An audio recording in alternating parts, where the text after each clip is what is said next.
शरीराची इम्युनिटी वाढवण्यासाठी आवळा हा अत्यंत बहुगुणी असतो। आज मी आवळ्यापासून अत्यंत सर्वात सोपी अशी रेसिपी करून दाखवणार आहे, ती म्हणजे आवळा कँडी। साखरेचा वापर न करता गुळापासून आवळा कँडी कशी करायची व ती वर्षभर कशी टिकवायची याच्या देखील टिप्स सांगणार आहे, तर व्हिडिओ तुम्ही शेवटपर्यंत बघा। आवळा कँडी करण्यासाठी इथे मी 1 किलो आवळे घेतलेले आहे। बाजारातून आवळे खरेदी करताना ते चकचकीत, थोडेसे मोठ्या आकाराचे आणि ताजे असावे।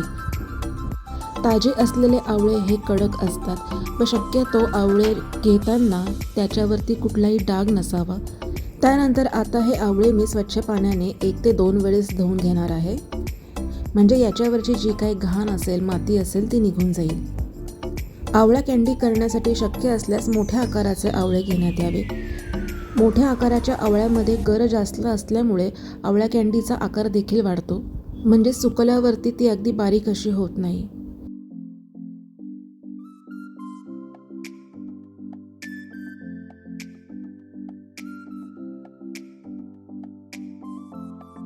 आवळे हे धुवून झालेले आहे। आता आपल्याला हे वाफवून घ्यायचं आहे। इथे मी एक मध्यम आकाराची चाळणी घेतलेली आहे।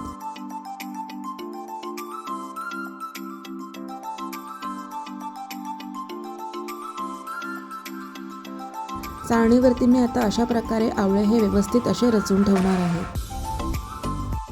हिवाळ्याच्या दिवसांमध्ये बाजारामध्ये भरपूर असे आवळे येतात, त्यावेळेस आपण अशा प्रकारे आवळा कँडी किंवा आवळ्याचं लोणचं वगैरे करून ठेवलं की आपल्याला वर्षभर असं ते वापरता येतं।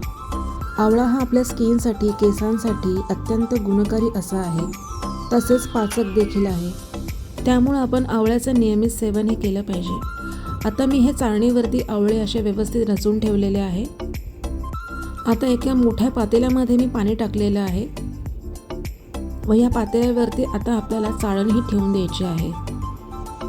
आता मी जी चाळण घेतलेली आहे तिला ऑलरेडी खाली स्टँड आहे, त्याच्यामुळे मी खालच्या पातेल्यामध्ये काही वाटी वगैरे ठेवलेली नाही आहे। जर तुमची चाळण विदाऊट स्टँडची असेल तर खालच्या पातेल्यामध्ये, ज्याच्यामध्ये तुम्हाला वाफवायचं आहे, त्याच्यामध्ये तुम्ही एक वाटी ठेवून ह्यावरती चाळण ठेवू शकता। आता आपल्याला झाकण ठेवून आवळे निदान 10 ते 12 मिनटं व्यवस्थित असे वाफवून घ्यायचे आहे। आवळे हे पटकन वाफवले जातात।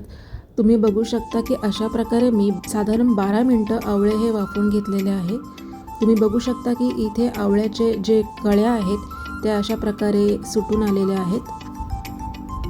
आता थोडे थंड झाल्यावरती आपल्याला हे सर्व पाकळ्या किंवा कळ्या ह्या वेगवेगळ्या करून घ्यायच्या आहेत।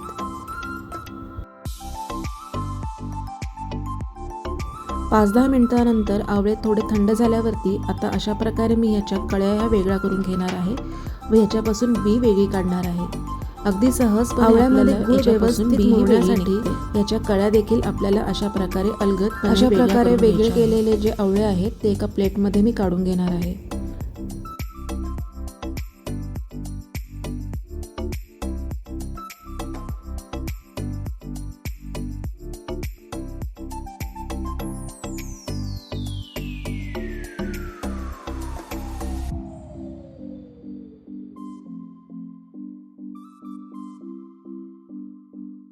अशा प्रकारे सर्व आवळ्यांच्या ज्या पाकळ्या आहेत त्या मी वेगवेगळ्या केलेल्या आहेत।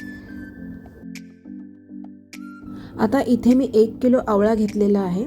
1 किलो आवळ्यासाठी अर्धा किलो मी गूळ वापरलेला आहे। ऑर्गॅनिक गूळ आहे। गूळ देखील आपल्यासाठी अत्यंत पाचक असा आहे। जेवणानंतर एखादा खडा जर गुळाचा खाल्ला तर आपलं पचन देखील व्यवस्थित होतं। अर्धा किलो गूळ इथे मी बारीक चिरून घेतलेला आहे। आता एका मोठ्या बाउलमध्ये आपल्याला हे सर्व साहित्य लेअरमध्ये मिक्स करायचं आहे। तर सर्वात आधी या बाउलमध्ये मी गूळ हे पसरवून घेणार आहे। गूळ टाकल्यानंतर आता याच्यावरती आपल्याला आवळ्यांचा एक थर टाकायचा आहे। अशा प्रकारे आपल्याला गुळावरती आवळे हे टाकून द्यायचे आहेत।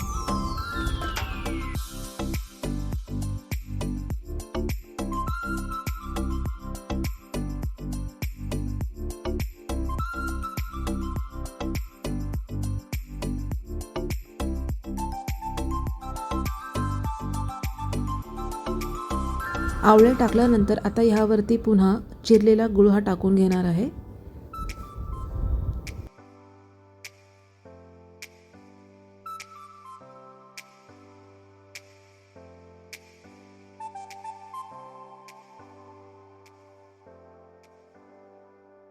आता आवळा कँडी अजून पौष्टिक आणि हेल्दी करण्यासाठी इथे मी 4 हिरव्या वेलच्या घेतलेल्या आहेत, त्या आता यामध्ये मी टाकून घेणार आहे. सोबतच 5 ते 6 लवंगा आणि एक अर्धा इंच दालचिनीचा तुकडा टाकून घेणार आहे. ह्याच्यामुळे आवळा कँडी ही सर्दीसाठी देखील उपयुक्त अशी होऊन जाईल व हिची चव देखील वेगळी राहील. हिरवी वेलची, दालचिनी आणि लवंगा टाकल्यानंतर पुन्हा आता इथे मी आवळ्याचा एक थर टाकून घेणार आहे व तो अशा प्रकारे व्यवस्थित स्प्रेड करणार आहे.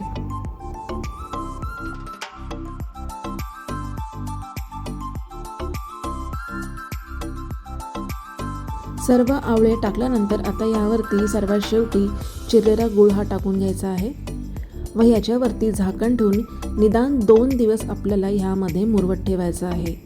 इथे मी सकाळ आणि संध्याकाळ दोन्ही वेळेस चमच्याने मिश्रण हे व्यवस्थित मिक्स करत गेलेले आहे, म्हणजे जो काही गुळाचा पाक आहे तो सर्व आवळ्यांना व्यवस्थित असा लागला जाईल. बरोबर 2 दिवसांनी इथे मी आवळा कँडी गुळाच्या पाकामध्ये मुरवत ठेवलेली आहे. आवळ्याचं पाणी सुटून आपोआप गूळ हा त्याच्यामध्ये विरघळला जातो.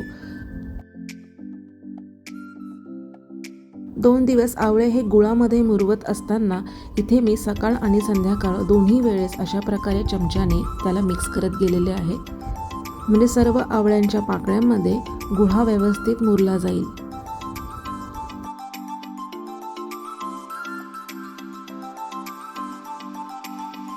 आता याच्यामधनं आपल्याला पाणी हे वेगळं काढून घ्यायचं आहे. इथे अशा प्रकारे मी चाळण घेतलेली आहे. चाळणीच्या खाली एखादं मोठं भांडं ठेवायचं, म्हणजे जो काही पाक आहे किंवा गुळाचं पाणी आहे ते याच्यामध्ये जमा करता येईल.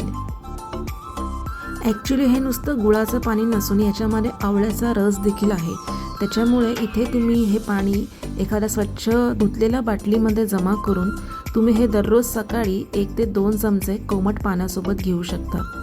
फ्रीजमध्ये तुम्ही एखाद्या बाटलीमध्ये हे महिनाभर देखील स्टोअर करून ठेवू शकता. त्यामुळे तुम्ही हे पाणी अजिबात फेकून देऊ नका. अत्यंत उपयुक्त असं पाणी हे आहे.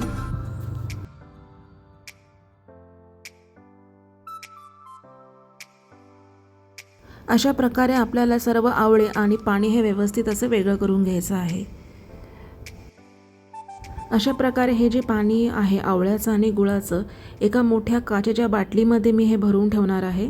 हे स्टोअर करताना आपल्याला हे फ्रीजमध्येच ठेवायचं आहे, म्हणजे आपल्याला जास्तीत जास्त दिवस हे टिकवता येईल.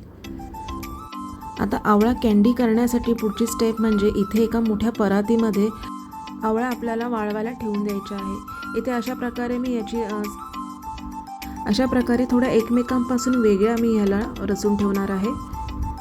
आवळा कँडी उन्हात आपल्याला वाळवायची आहे. जर तुमच्याकडे ऊन नसेल तर तुम्ही घरामध्ये पंख्याखाली वाळवली तरी चालेल. आता अशा प्रकारे सर्व आवळे मी प्लेटवरती व्यवस्थित रचून ठेवलेले आहे. 2 ते 3 दिवस आपल्याला हे व्यवस्थित असं वाळवून घ्यायचं आहे. आता माझ्याकडे ऊन आहे तर मी हे उन्हामध्ये वाळवून घेणार आहे. जर तुमच्याकडे ऊन नसेल तर तुम्ही खिडकीमध्ये त्याला 1 ते 2 तास आणि त्याच्यानंतर तुमच्या हॉलमध्ये किंवा घरामध्ये पंख्याखाली हे व्यवस्थित असं वाळवून घेऊ शकता. जास्त देखील आपल्याला उन्हामध्ये वाळवायची नाही आहे, त्याच्याने आवळा कँडी ही जास्त कडक होऊ शकते. आता इथे मी बरोबर 3 ते 4 दिवस उन्हामध्ये वाळवून घेतलेली आहे. तुम्ही बघू शकता की बाहेरून अगदी कडक आणि आतून मी तुम्हाला फोडून दाखवते, सॉफ्ट अशी आहे.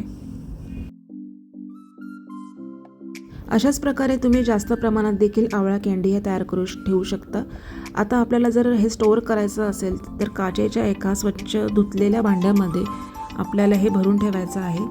कोणत्याही बरणीमध्ये जर तुम्ही हे स्टोअर करून ठेवणार असाल, बरणी ही कोरडी अशी हवी आणि हवा बंद देखील हवी, म्हणजे आपल्याला आवळे हे वर्षभर असे टिकवता येतील. जर माझा रेसिपी व्हिडिओ आवडला असल्यास नक्की व्हिडिओला लाईक करा आणि चॅनलवरती जर नवीन असाल तर सबस्क्राईब करायला मात्र विसरू नका. धन्यवाद.